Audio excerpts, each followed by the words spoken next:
व्यास जी की आज्ञा से अर्जुन तपस्या करके शस्त्र प्राप्त करने गए।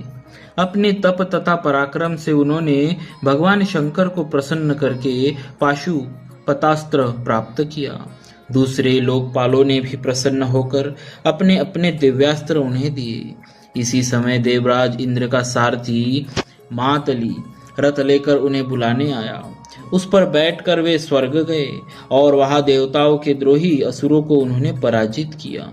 वही चित्रसेन गंधर्व से उन्होंने नृत्य ज्ञान वाद्य की कला सीखी।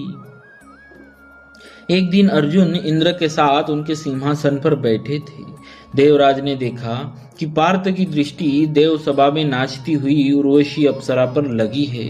इंद्र ने समझा कि अर्जुन उस अप्सरा पर आसक्त है। पराक्रमी धनंजय को प्रसन्न करने के लिए उन्होंने एकांत में चित्रसेन गंधर्व के द्वारा उर्वशी को रात्रि में अर्जुन के पास जाने का संदेश दिया।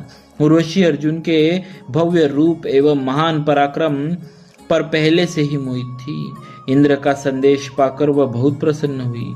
उसी दिन चांदनी रात में वस्त्राभरण से अपने को भली भांति सजाकर वह अर्जुन के पास पहुंची।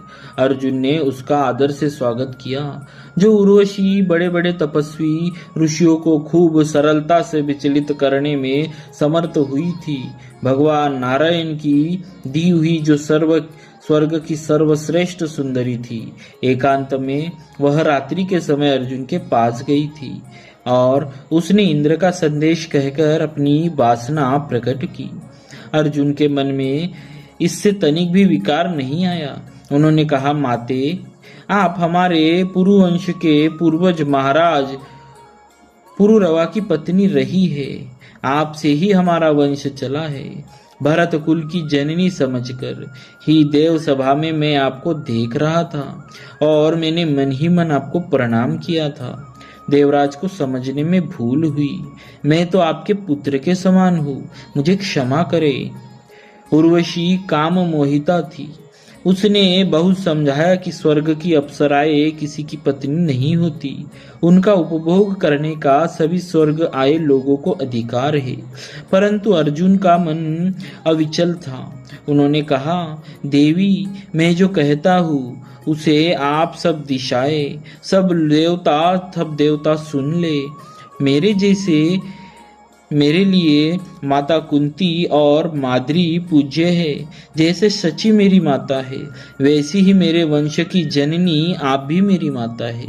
मैं आपके चरणों में रुष्ट होकर उर्वशी ने 1 वर्ष तक नपुंसक रहने का शाप दे दिया। अर्जुन के इस त्याग का कुछ ठिकाना है? सभाओं में दूसरों के सामने बड़ी ऊंची बातें करना तो सभी जानते हैं, किंतु एकांत में युवती स्त्री प्रार्थना करे और उसे माता कहकर वहां से अछूता निकल जाए, ऐसे तो विरले ही होते हैं। अर्जुन का यह इंद्रिय संयम तो इससे भी महान है। उन्होंने उस उर्वशी को एकांत में रोती गिड़गिड़ाती लौटा दिया, जिसके कटाक्ष मात्र से बड़े बड़े तपस्वी क्षण भर में विचलित हो जाते थे। बोलिए श्री अर्जुन जी महाराज की जय। भक्तवत्सल भगवान की जय।